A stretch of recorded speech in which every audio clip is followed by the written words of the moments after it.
자, 국제뉴스로 한번 가볼까요, 2부에는? 네. 바이든이 급하게 주중 시진핑과 통화를 한다고 하는데, 아, 바이든이 살아났어. 네, 살아났네요. 낸시 팔로시가 포기했나 봅니다. 한국을 언급한다라는 게 추가로 나왔습니다. 네. 원래 만나기로 한 건 있었는데, 자, 이 한국 문제를 본격적으로 언급했다는 것이죠. 네.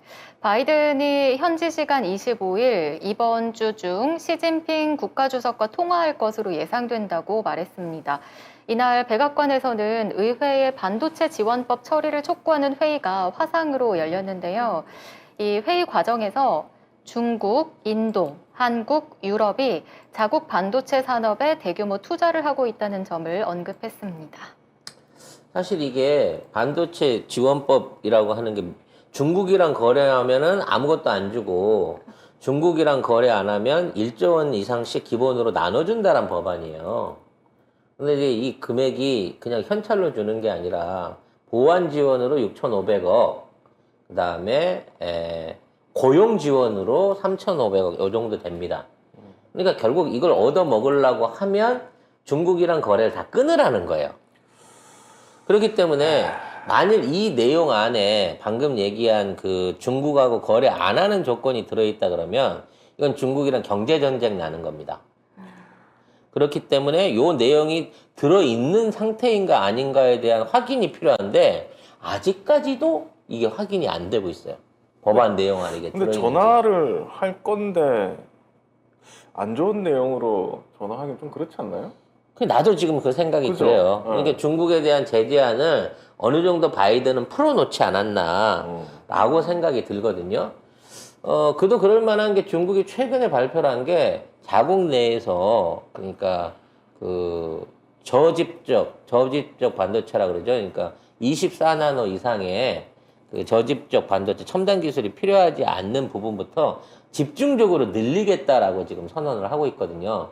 그러니까 기술이 딸리는 최첨단 부분은 모르겠고 가장 많이 쓰는 뭐 자동차나 뭐 일반적인 전자제품에 쓰는 부분은 우리가 생산을 늘리겠다라고 지금 중국도 얘기를 하고 있다는 거야.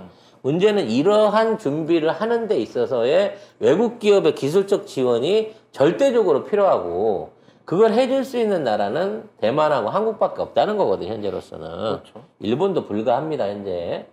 그렇기 때문에 이 법안의 성패에 따라서 이 두 사람의 만남 또는 중미 관계의 어떤 핵심이 움직일 수 있는 중요한 시기다, 중요한 요소다라는 부분을 말할 수 있을 것 같아요. 근데 문제는 왜 우리나라가 자꾸 언급이 되고 있냐는 거죠. 중국도 한국을 원하고 있고 한국 입장에서도 중국 쪽하고 거래 끊기는 거는 경우는 어쩔지 모르지만 기업들은 싫어해요. 싫죠. 네. 거기다 중국에다가 얼마나 많이 팔고 있는데 거의 그렇지. 50% 이상을 그쪽에 팔고 있는데요. 그러니까 뭐 매출액으로 따지면 북미가 70% 정도 되는데 양으로 따지면 40% 가까운 양이 중국에 가고 있어요. 대부분은 이제 시안 반도체 공장에서 만들어지는 거예요. 현지 생산이라고 봐야 되거든요. 지금 이제 이거를 갖다 삼성이 인도로 옮긴다 그래갖고 이제 중국이 화들짝 놀래고 있는 상황인 거고 그래서 더 우리한테 조심하는 부분도 있어요. 그럼 당장에 쓸 반도체도 못 구하게 되니까. 자, 이런 상황에서 우리나라의 포지션은 어떤 자세를 취해야 되냐는 거지. 결국 한국 얘기를 했다는 건 이건 한반도 문제에 토탈 패키지가 들어가 있는 거예요. 그래서 미국의 입장은 공급망 안에 우리를 북한을 포함해 갖고 가두는 독점하려고 하는 목적인 거고 중국은 우리 쪽으로 땡겨오긴 늦었다고 판단을 해요. 그러니까 대한민국을 중국 편으로 만들 수는 없으니까 중립적인 채로 놔두자라고 얘기를 하고 있습니다. 그게 문재인 정부가 하던 거 아니에요? 그렇죠. 네. 그래서 문재인 정부의 그 포지션을 중국이 요구를 하게 되면 미국이 협상안으로 이걸 받아들일 가능성이 나는 매우 높다고 봅니다. 그래서 최소한 이 남북 관계만큼은 문재인 정부 시절로 회복할 가능성이 나는 있다고 봐져요. 점점 더. 지금 돌아가는 상황을 보면. 선제 타격 얘기하다가 선제타격 얘기하다. 갑자기 근데 이제 이러한 정책은 바이든이라든지 미국의 어떤 뭐 경제 경제 쪽을 담당하는 이런 부분인 거고 여기에 불협화음을 내고 있는 게 지금 미국의 국무부나 국방부란 말이에요. 그래서 지금 다음 달에 있는 한미 연합훈련을 최고 수준으로 치르겠다. 내가 보기엔 막 항공모함 석 대씩 오고 죽음의 백조 뜨고 막 이 난리를 칠 것 같아요. 그래서 지금 벌써부터 북한이 만일에 그런 식으로 한다면 제2의 6.25 같은 전쟁 상황에 갈 수 있다라고 하면서 위협을 하고 있는 거거든요. 외무성에서 북한이 네. 발표를 했습니다. 왜냐면 얘네들도 들은 거야. 역대급이라고 하는 게. 물론 미국이 저기 와서 시위하는 게 꼭 북한을 협박하려고 하는 것만 아닐 수 있어요.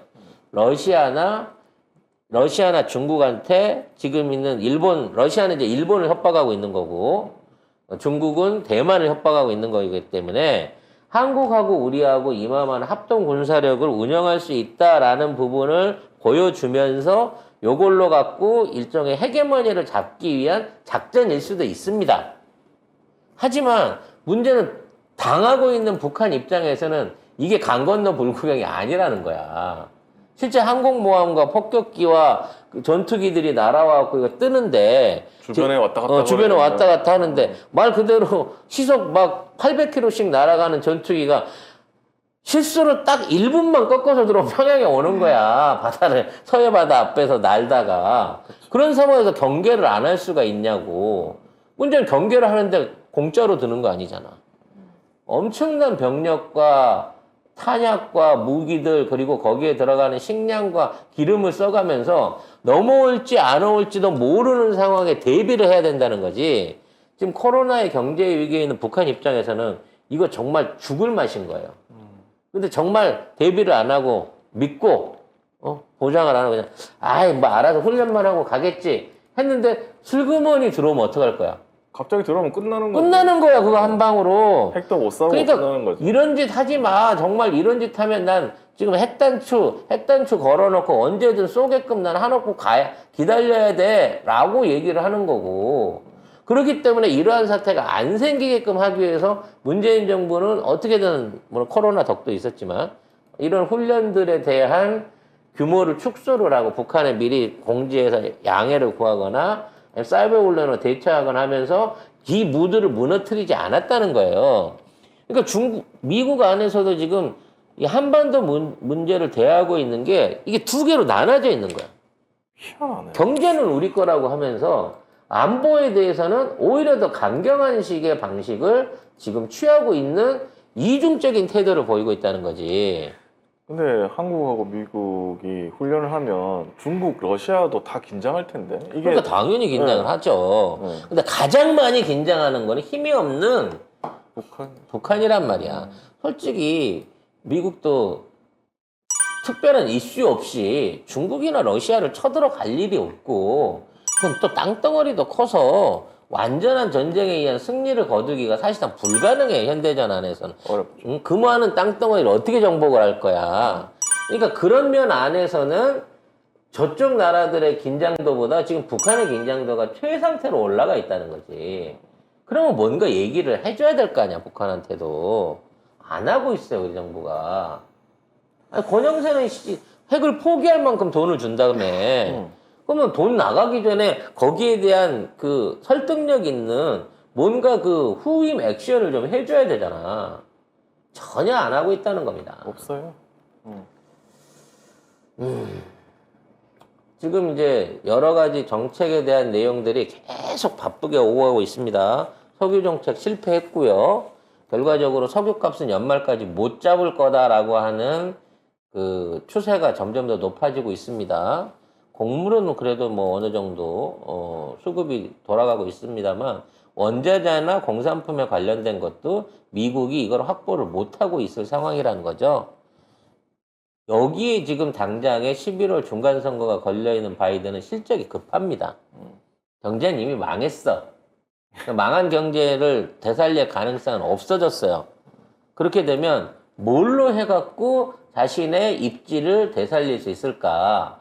대만 문제하고 북한 문제밖에 없다고 생각합니다. 북한 핵 문제밖에. SK하고 또 투자한 거 요거 이제 띄우려고 한박 우습을 지으며 역사적 발표다 이렇게 바이든이 SK 칭찬하면서 자기를 칭찬한 거죠.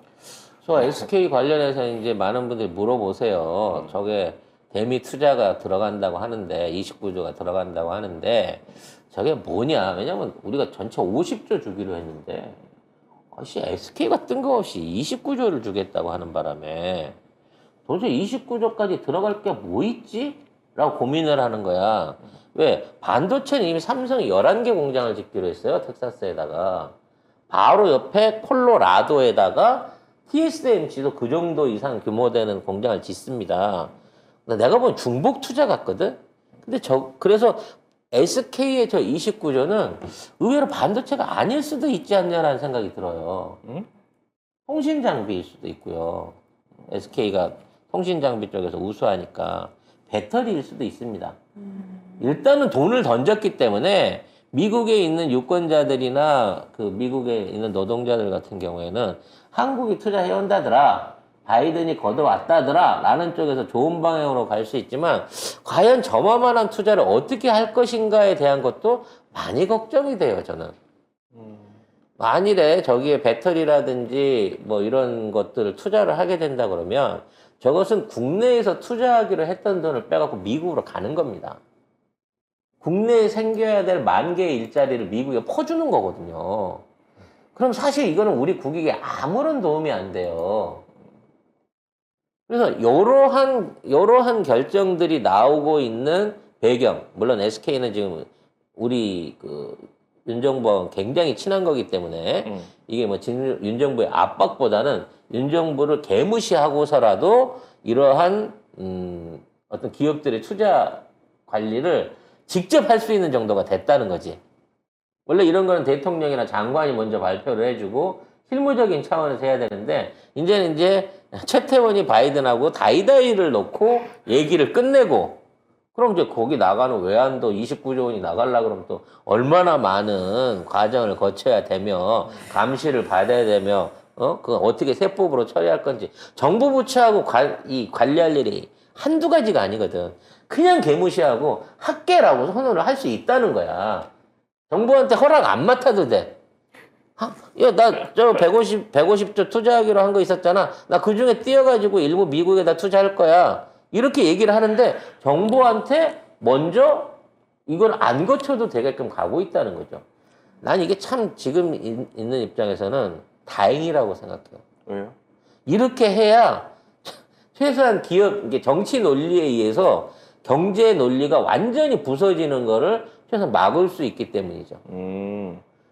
기업들은 어쨌든 지네들이 판단해서 뭐라도 한다. 지네 이익을 위해서라도 기업 자체를 훼손시키지 않을 만큼 우리나라의 경제를 훼손시키지 않을 만큼의 변신들을 하고 있다는 거야. 빨리 대북 관계에 대한 메시지가 나가야 됩니다. 우리 쪽에서 특사를 보내든 아니면 뭐 물밑 접촉을 하든 정상회담 제의를 하든 아니면 개성공단 개방에 대한 소식을 하든 뭔가 빨리 시그널을 안 보내면 8월 달에 임박해갖고 얘네가 핵실험 할 수 있어요, 진짜로. 북한이? 예, 북한이 핵실험 할 수 있습니다. 그럼 가뜩이나 지금 어려운 상황에서 북한이 핵 뚜껑 따는 순간 이것도 북미 관계부터 시작해 우리나라 경제 주가 이게 다 망가지는 거거든요. 지금도 망했는데. 지금도 더 30% 까먹었는데 더 망한다고요? 더 망할 수 있는 상황이 온다는 거죠. 이렇게 빨리 망할 줄 몰랐는데. 그래서 3달도 안 됐네. 네, 지금 있는 이러한 바이든과 중국이 한국에 대해서 관심을 갖고 있는 이 정책이 어느 방향으로 흘러가느냐. 물론 아까도 얘기했지만 문재인 대통령 철학만 해라 라고 요구를 할 건데 자 그렇게 되기를 적극적으로 반대하고 있는 세력들이 있죠. 네, 성렬이의 아버지의 조국이 이미 그런 내용들을 싫어하기 때문에 결국 일본과 미국 사이에서 우리 줏대 없는 경정부가 어떤 방향의 포지션을 취할 것이냐, 액션을 취할 것이냐 이게 제일 큰 고민으로 지금 여겨지고 있습니다. 네. 근데 이거는 뭐 국회에서 할 수 있는 것도 아니고요. 대통령의 고유 재량 권한이나 마찬가지거든요. 외교 안보에 관한 권한은. 중요한 건 이런 얘기들이 나와도 대다수 국민들은 이 내용이 뭔지를 모른다는 거예요. 관심도 없을 뿐만 아니라. 그래서 경이 대통령이 되고 나서 국가 외교가 어떻게 망가지고 지금 그 국제사회에서 대한민국이 어떤 꼴을 당하고 있는지에 대해서 모른다는 겁니다. 이직들은. 사실은 그게 더 심각한 문제죠. 그리고 그 이직들이 주로 신봉하고 찾아보고 있는 유튜브나 극우 유튜브나 종편에서는 이런 얘기를 할 역량도 안 되기 때문에 이런 얘기는 절대 안 한다라는 거죠.